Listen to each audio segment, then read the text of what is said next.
qəbrin əvvəl gecəsindən başlayır. Dünya ilə vidalaşdıq, cəmaat qoydu qəbrə getdi. Qəbrə insanı qoyub ən yaxınları tərk eləyib gedir. Deyirlər, insanın fəryadı orada ucalır ki, məni tək qoydunuz. Və onlar uzaqlaşan andan sorğu-sual başlanır. Mən Rabbuk, birinci sual budur. Deyir, elə verirlər bu sualı ki, adın yadından çıxır.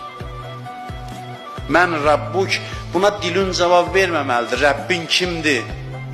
60 il ömürdən sonra sual verir. Rəbbin kimdir? Nə başa düşdün Allahdan? Nə qədər tanıdın?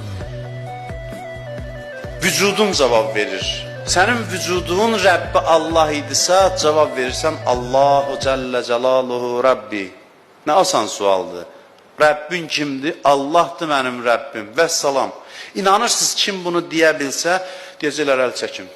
İmtihandan çıxdı.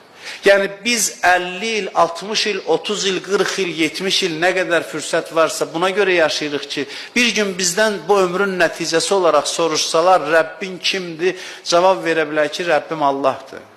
Allahdır mənim Rəbbim.